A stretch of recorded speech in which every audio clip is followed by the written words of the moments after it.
¿Qué tal mis queridos amigos, familia, iglesia? Qué lindo es poder saludarles. Aunque los templos están vacíos, la palabra de Dios está llena de bendiciones para cada uno de nosotros. Sabemos que a partir del aislamiento nos hemos distanciado por medidas de salud, por la pandemia, pero sin duda que nos hemos acercado mucho más al sentir la necesidad de poder encontrarnos. Y esto es bueno, porque nos ayuda a fortalecer la fe y la confianza en Dios. Esta semana que viene, del 11 al 15 de mayo, habrá un evento especial con el pastor Roque Roselot, así que te invito para que vayas ya poniendo en oración a los amigos por los cuales vas a estar orando con tu tarjetita de oración o simplemente en un papelito que quieras anotar, pero que ores por ellos y les invites para las reuniones que van a tener junto con el pastor Roselot. De esa manera nos va a dar la oportunidad de crecer juntos en la fe y fortalecer la confianza en Dios en esta época sin duda que es muy especial. El tema que estamos compartiendo en el mes de mayo, los días sábados, tiene que ver especialmente con una pregunta que varios hermanos me han hecho. ¿Cómo saber si realmente yo estoy preparado para la segunda venida de Cristo? ¿Cómo saber si estoy preparado para una crisis? ¿Cómo saber si estoy preparado para enfrentar las dificultades que me toca vivir? Sin duda que esta es una pregunta muy importante, porque hay una diferencia entre estar preparado y estar preparándose. Ya varias veces lo he comentado. El que está preparado, aunque venga la emergencia, aunque venga la crisis, sin duda que esto no le toma por sorpresa. Pero el que no está preparado, aunque se esté preparando, puede enfrentar graves dificultades. Un ejemplo de esto es la situación de dos países, Vietnam y Taiwán. Estos dos países prácticamente no tuvieron problemas con el COVID-19. En el caso de Taiwán, en el momento en que leí la estadística, había tenido solamente 2 fallecimientos y 200 contagiados, y Vietnam ningún fallecimiento y ahora un poco de centenas de contagiados, que en comparación con España, Italia y ni que hablar de Estados Unidos, realmente son insignificantes las cifras. ¿Qué fue lo que pasó? ¿Por qué estos dos países pudieron enfrentar de una manera tan eficaz la crisis? Más allá de la situación política y social que tengan estos países, hay algo que llama la atención. Esta zona del mundo, y estos países de manera especial, ya habían sufrido otra, en ese caso epidemia, de coronavirus. Era el SARS, que es el síndrome respiratorio agudo grave, y era el SARS-CoV-1. En 2003 tuvieron que hacer frente a esta situación con muchos muertos, una tragedia, eh, aislamiento, prevención, y se formó un protocolo nuevo para que cuando llegue la crisis estuvieran preparados. Y eso fue lo que pasó. Ni bien se estuvo hablando en China de una nueva enfermedad, ellos cerraron todas las fronteras. Los aviones que estaban aterrizando los dejaron aterrizar, los que estaban llegando aterrizaron, pero todas las personas fueron puestas en cuarentena y realmente estaban preparados para tener un protocolo muy eficaz y realmente no tuvieron dificultades a la hora de prevenir esta enfermedad. En la palabra de Dios hay una parábola, que es la parábola de las 10 jovencitas, que nos habla justamente de esta realidad que vivimos en el tiempo del fin. El desafío de estar preparados o no estar preparados. Pero sin duda que la gran preocupación que nos plantea esta parábola en Mateo 25, y ya podés buscar tu Biblia para ir a esta referencia, el gran desafío, decía, que plantea esta parábola es el hecho de que todas las jovencitas de la parábola esperaban ver al esposo y tenían la paz y la tranquilidad de que estaban haciendo lo correcto. Pero solo 5 de ellas estaban preparadas y las otras 5 no.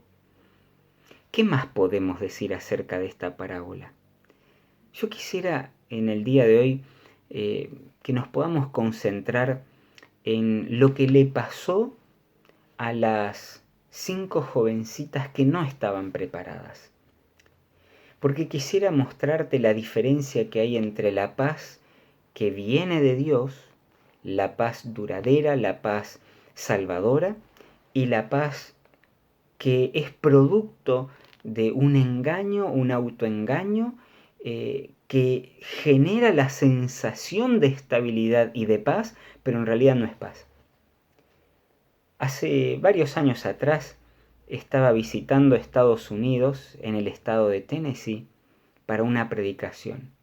Se estaba hablando de un terremoto que iba a pasar por ese lugar, así que con el hermano Taré, quien era el que me hospedaba en su casa, estábamos hablando de esto, mirábamos a la ventana,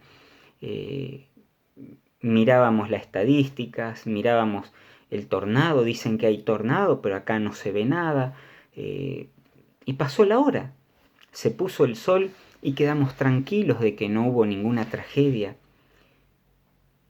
Lamentablemente fue solo salir de la casa y darnos cuenta de que esa paz y tranquilidad que nosotros teníamos era una falsa paz y tranquilidad. ¿Por qué?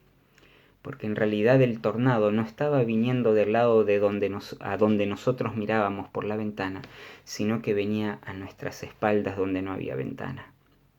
Y el desastre fue terrible. A esto es lo que me refiero. La diferencia entre la verdadera paz y la paz engañosa. En la parábola se nos presenta claramente esta situación. Se nos dice que las jovencitas fueron con el aceite, con las lámparas para recibir al novio. La verdad que todas estaban entusiasmadas porque formaban parte de un grupo, hasta me puedo imaginar que eran amigas, que eran compañeras, que estaban participando hasta del mismo barrio. Estaban todas en común. Asimismo, todas se durmieron. Y lo que nos llama la atención es cómo puede ser que algunas jovencitas se habían dormido y estaban preparadas, mientras que otras también se habían dormido y no estaban preparadas. Entonces, evidentemente, en ese sueño no está el secreto de esta historia. El secreto está en lo que pasaba antes y en la actitud que tuvieron ellas en la crisis. Si nosotros leemos la historia, se nos dice que después de haberse dormido, llegó el novio y todos gritaron, salgan a recibirle, versículo 6. Y el versículo 7 dice, en todas aquellas jovencitas entonces se levantaron, alistaron sus lámparas, y noten ustedes aquí el detalle. Las insensatas dijeron a las prudentes, dennos de su aceite porque nuestras lámparas se apagan. Pero las prudentes respondieron diciendo, no sea que nos falte a nosotras y a ustedes, vayan más bien a los vendedores y compren para ustedes mismas. Mientras ellas iban para comprar, llegó el novio y las preparadas entraron con él a la boda y se cerró la puerta. Después de esto, vinieron también las otras vírgenes diciendo, Señor, Señor, ábrenos. Pero él respondiendo les dijo, ciertamente les digo que no las conozco.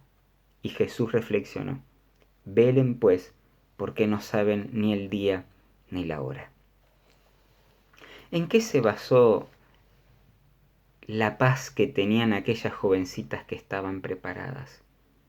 En la palabra de Dios nos habla acerca de este tema, acerca de la verdadera paz, esa paz que proviene de Dios. Hay una relación entre estas jovencitas, la anécdota o la experiencia que pasaron con el pueblo de Dios en el tiempo del fin. Los dos grupos, el preparado y el no preparado, estaban viviendo en la misma iglesia, tenían las mismas creencias, conocían al mismo Dios, participaban de los mismos cultos, porque dice que tenían en común la lámpara, que es la palabra de Dios, y el aceite, que es el Espíritu Santo. Entonces, ¿cómo puede ser que un grupo estaba preparado y el otro grupo no estaba preparado? La verdadera fe y la verdadera paz que recibe el creyente de estar en el camino de Dios es la obra de Dios basada en lo que Cristo hizo por nosotros en la cruz del Calvario. El aceite en las lámparas representa la obra del Espíritu Santo en aquel que acepta a Jesús como Salvador, y Dios le garantiza su salvación a través del Espíritu Santo.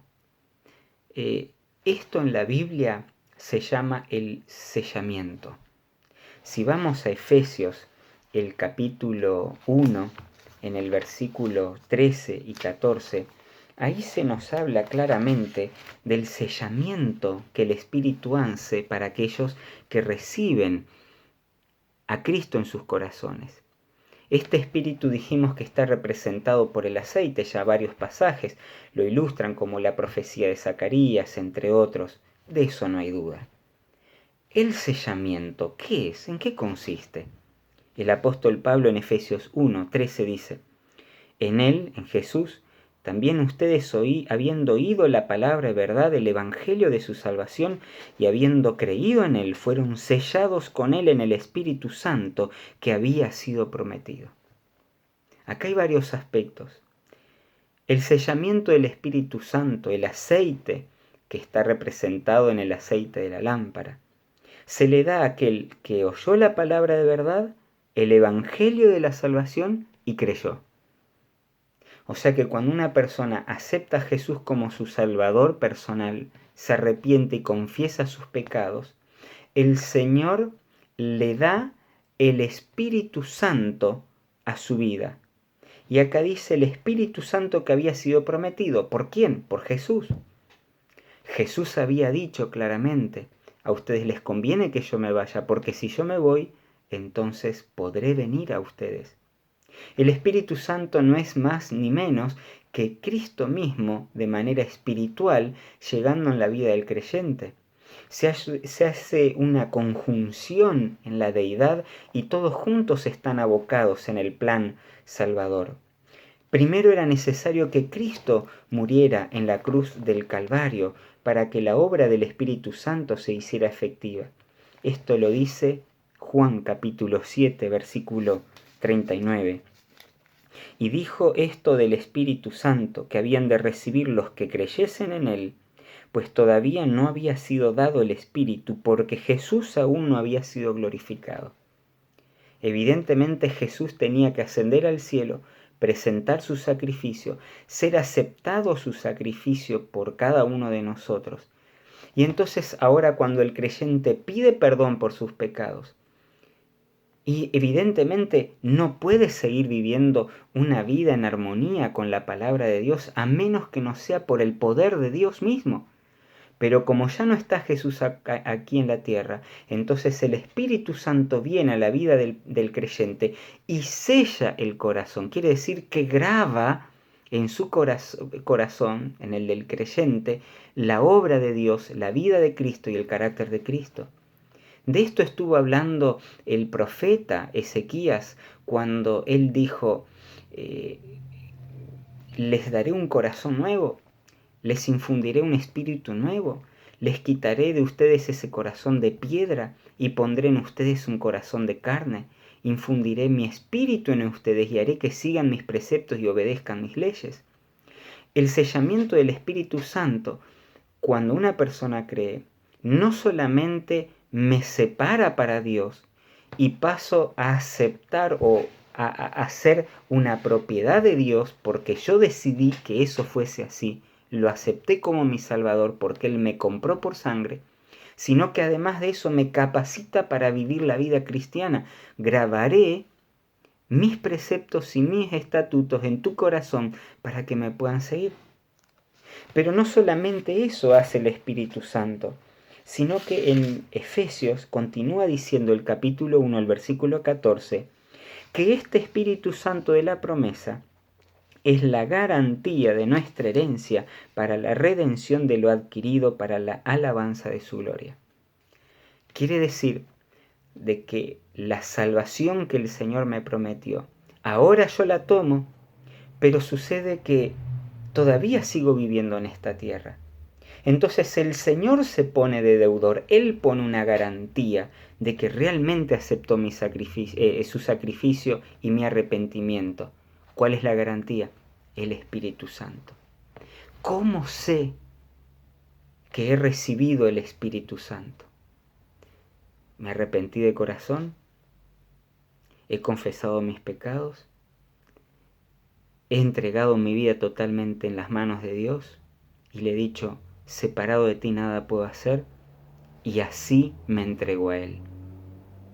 A partir de este momento, el Espíritu Santo viene en nuestra vida. Ya le había pasado a Pedro cuando predicó aquel primer gran sermón luego del Pentecostés, y alrededor de 3.000 personas le dijeron realmente angustiados, congojados, conmovidos en su corazón. Y Pedro, ¿qué haremos? Rechazamos a Cristo, al Mesías, estuvo frente a nosotros, anduvo en este lugar y lo rechazamos. ¿Qué hacemos? Pedro les dijo, arrepiéntanse, bautícense y recibirán el perdón de los pecados y el Espíritu Santo. Entonces el Espíritu Santo, al ser ahora una garantía de lo que Jesús ya nos dijo que nos dio en la cruz y que recibiremos cuando entremos con Él de su presencia en las nubes de los cielos, ahora esa garantía trae paz a nuestro corazón. Esta es la verdadera paz. Es una paz basada en la promesa de Dios, es una paz basada en el arrepentimiento genuino, es una paz basada en la palabra de Dios, es una paz basada en la obra del Espíritu Santo en nuestras vidas. Entonces, ¿cuál será la falsa paz o la paz engañosa que fueron víctimas aquellas jovencitas que participaban de la iglesia, que creían representando en la vida de hoy, creían en la segunda venida de Cristo, se estaban preparando, iban con ellas las otras jovencitas preparadas a la iglesia, leían la Biblia, oraban, no eran personas hipócritas, eran fieles, sinceras, creyentes, devolvían sus diezmos, guardaban el sábado, pero había un problema. La paz y la tranquilidad que ellas tenían era engañosa. ¿Por qué? La palabra de Dios, si volvemos a Mateo, nos dice dos razones por las cuales la paz que ellas tenían era engañosa. En Mateo el capítulo 25 se nos dice, en primer lugar, hablando de estas jovencitas que no estaban preparadas, que cuando les faltó el aceite, salieron a pedirle prestado a sus amigas. Aquí está el primer problema de ellas. Estas jovencitas se habían acostumbrado a tener su vida espiritual basada en la experiencia de otros. Y eso te puede servir para aprender a caminar en la vida cristiana, para aprender los desafíos que tenemos al enfrentar el día a día, de enfrentar tentaciones y luchas y hablar con nuestros amigos, la obra de los pastores, los predicadores. Pero el problema es que estas jovencitas se quedaron con eso. Quiere decir que no tenían una vivencia intensa con el Señor. Su vida espiritual dependía del video de YouTube, dependía de lo que le diga el maestro de escuela sabática. Y está en cuarentena y ahora se encuentra desorientada. No sabe qué hacer. Le falta algo. Y no estoy hablando de la necesidad de compañerismo, de la hermandad, de juntarnos, de abrazarnos, de compartir testimonios, de estar juntos físicamente. No me refiero a eso.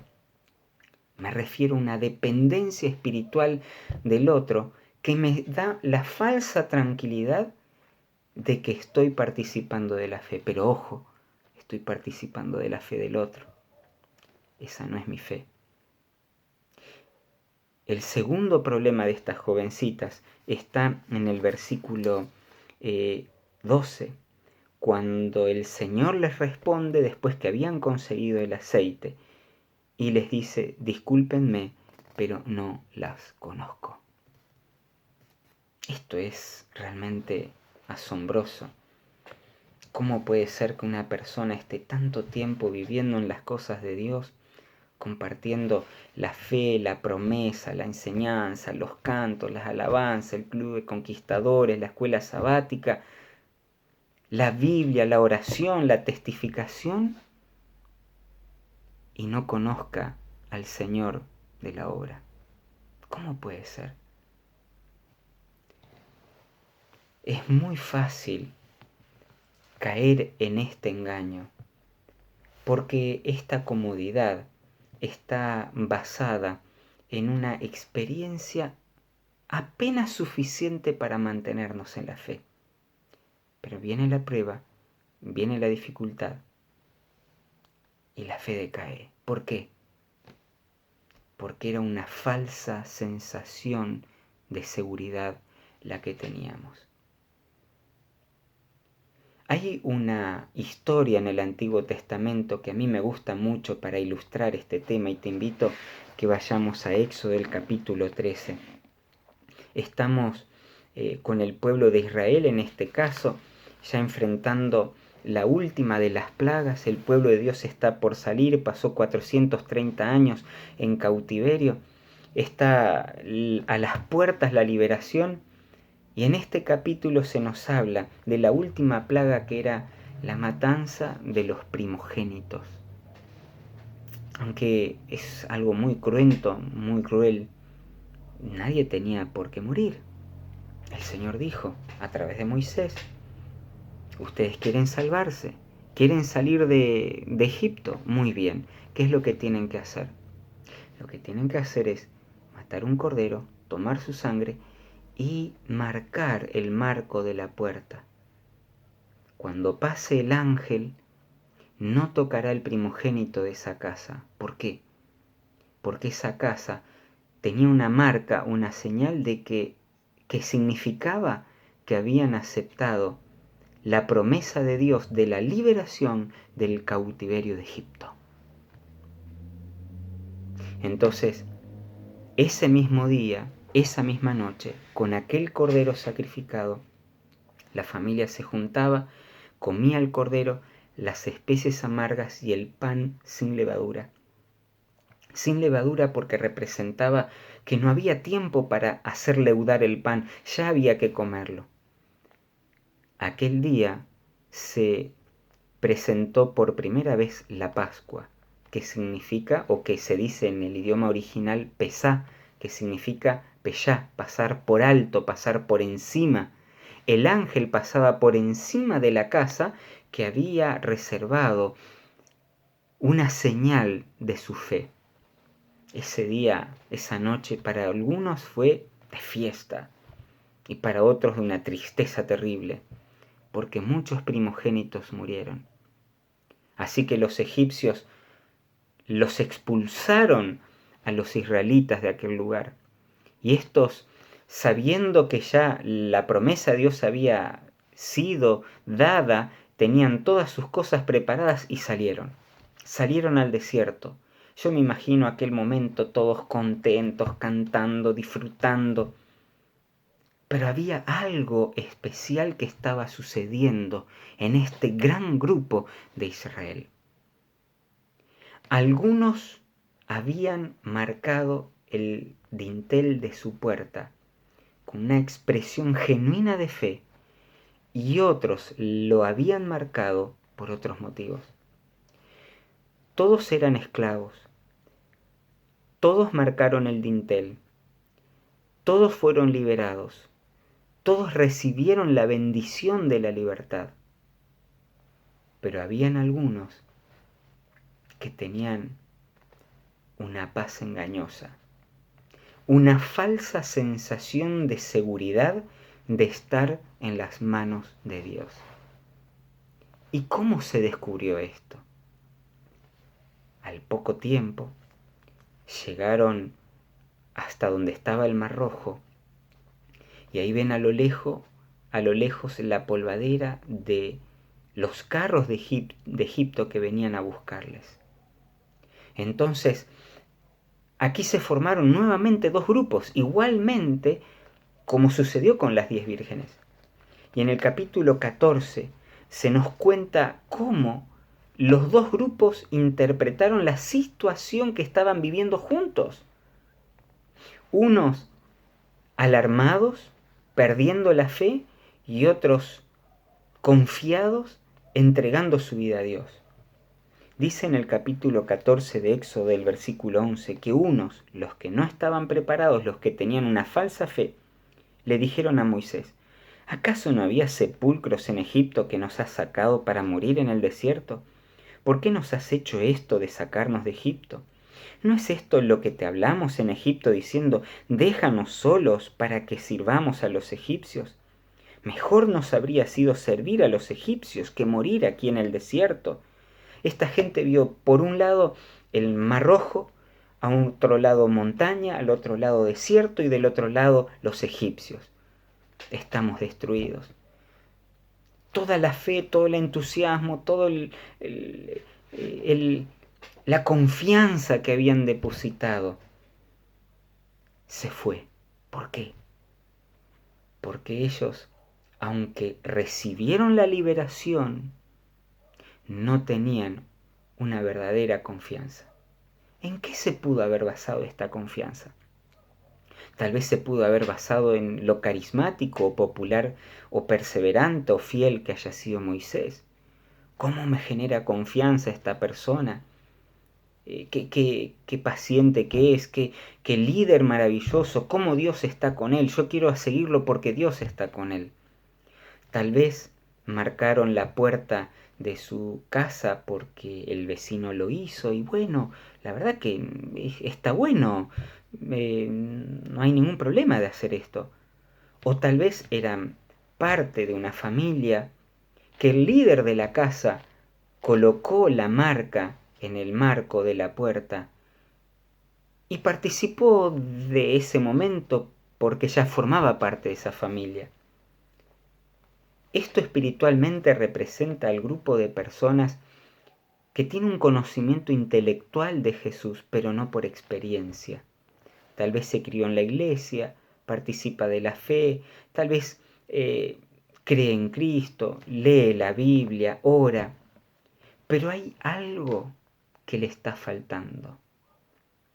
Así como cuando Jesús se encontró con el joven rico y le dijo ciertamente: hay algo que te falta, una cosa te falta. En el caso del joven rico, lo que le faltaba era amar a Dios por encima de las riquezas. ¿Qué le faltaba a estas personas? Estas personas evidentemente habían basado su fe en la experiencia de otros fieles hijos de Dios.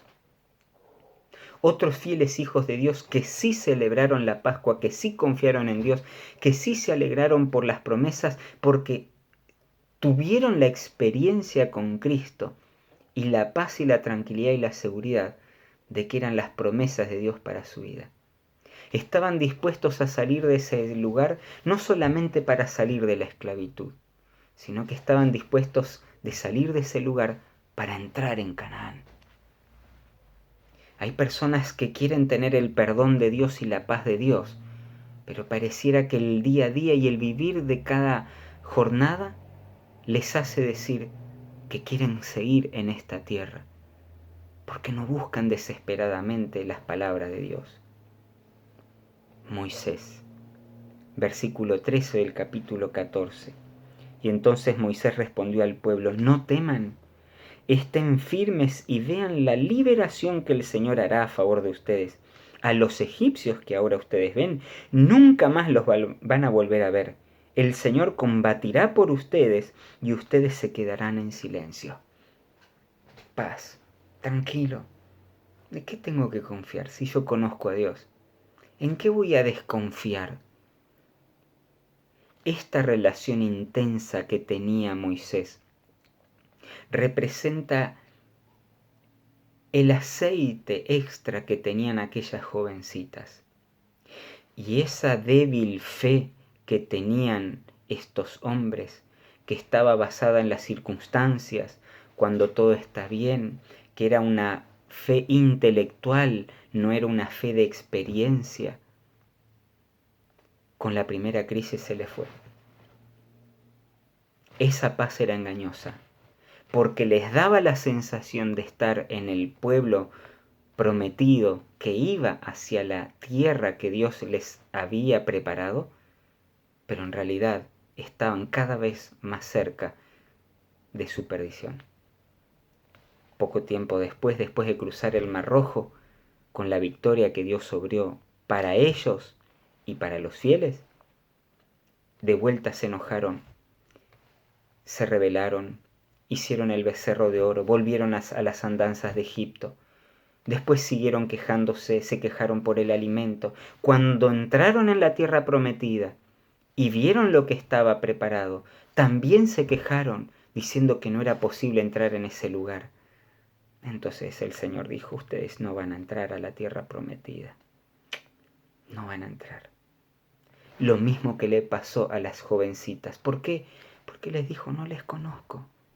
Ustedes no van a ser felices en este lugar, porque en este lugar vamos a tener que buscar a Dios por sobre todas las cosas. Y ustedes van a seguir añorando Egipto estando en la tierra de Canaán. Y no entraron. 40 años pasaron en el desierto y una generación murió. La pregunta que surge en base a todo esto que estamos mencionando es, ¿cómo sé entonces si mi fe es verdadera o estaba fundada sobre una base de arena? ¿Cómo sé si mi fe realmente es genuina? Porque yo amo a Dios, pero no quisiera sufrir el desengaño y la desilusión y la frustración de aquellas 5 jovencitas, de ver sobre sus ojos la llegada del novio y quedar afuera. Hay una historia que creo que podría representar bien la explicación o respuesta a esta pregunta de cómo saber cuál es la diferencia. Esta historia trata de un hermano de iglesia de apellido Spafford que escribió un himno que lo puedes buscar en el número 426, que se titula Tengo paz. Spafford vivía en Chicago alrededor de 1870, se le muere un hijo, después viene una gran recesión económica, y si no fuera poco esto, en la ciudad de Chicago, donde él estaba, un gran incendio en 1871 terminó con todas sus posiciones y quedó prácticamente en bancarrota. Su esposa y sus 4 hijas se salvaron del incendio. Entonces él dijo, vamos a tomarnos un tiempo para renovar el aire, cambiar la situación que estamos viviendo. Y contrataron un barco o compraron pasajes en un transatlántico, el Ville du Havre, que le trasladaba desde América hasta Europa. Este barco iba a trasladar a toda la familia, pero a último momento él decidió no viajar y se quedó en América para solucionar unos temas, mientras que su esposa y sus hijos viajaron. En algún momento del recorrido, un buque, el buque Lorchian, choca a este barco donde iba la esposa de Spafford y en 12 minutos se hunde la embarcación. Cuando la embarcación se hunde, las 4 hijas de Spafford fallecen en el hundimiento. Solamente la esposa se salva. Desde el otro lado del océano, ella le escribe un telegrama a su esposo donde dice lo siguiente: única salva, pero estoy bien. Tengo paz en mi ser. Gloria a Dios.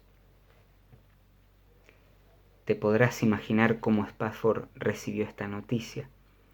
Así que lo antes posible tomó el siguiente barco que iba hacia Europa, y cuando iba recorriendo el mismo camino que aquel transatlántico que se hundió dejando en el océano a sus 4 hijas, el capitán del barco, que conocía la historia de él, le dijo: hermano Stanford, este es el lugar donde el buque naufragó. Yo me imagino a Spafford ponerse en la proa del barco, recostarse sobre la baranda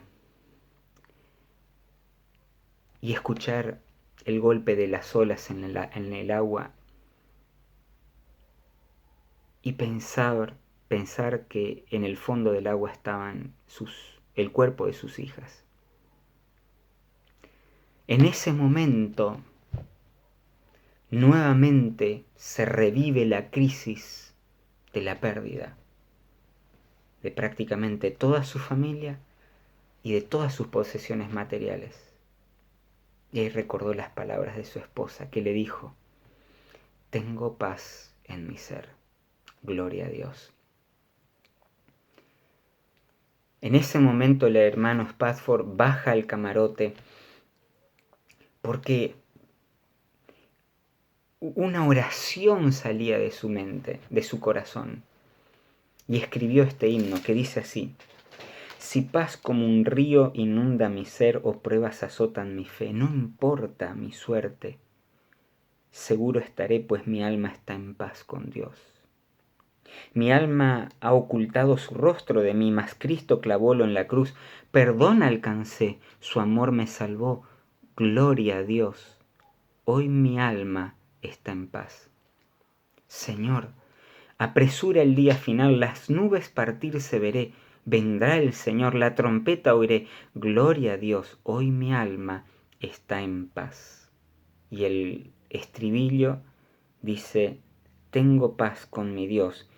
Tengo paz con mi Dios. Algunas versiones dicen gloria a Dios o con mi Dios. Pero la experiencia que vivió Spafford, ¿de qué nos habla? ¿Cómo reconocer la verdadera paz que da Dios de la paz engañosa? Cuando vienen las pruebas, las dificultades, las tentaciones, las luchas, la verdadera paz te impulsa para estar más cerca de Dios, tomarte de sus promesas, decirle: Señor, no me dejes hasta que me bendigas. Mientras que la paz engañosa hace que la persona se desespere, que pierda la fe, que deje la iglesia o que inclusive se vaya por un camino de perdición. ¿Cuál es tu experiencia? La paz que no es genuina proviene de la falsa seguridad de aquel que confía en sí mismo, confía en su conocimiento de la fe, confía en su experiencia, confía en sus líderes, pero no tiene una verdadera raíz.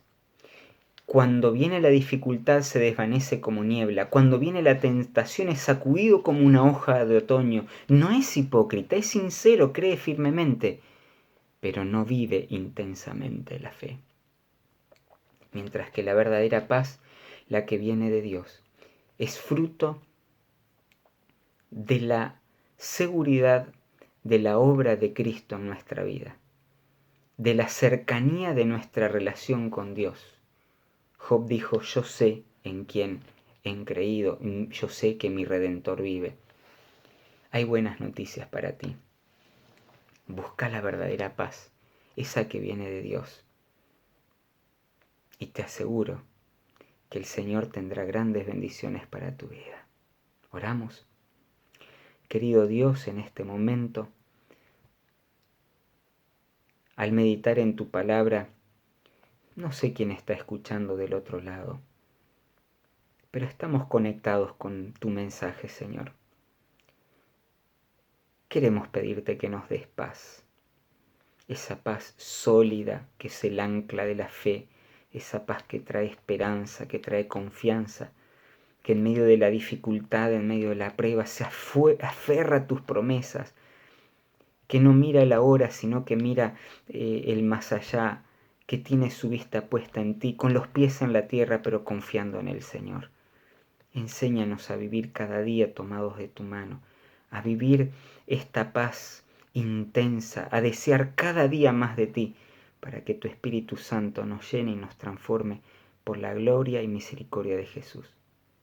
En el nombre de Jesucristo oramos. Amén. Que Dios te bendiga, el Señor te acompañe y será hasta pronto.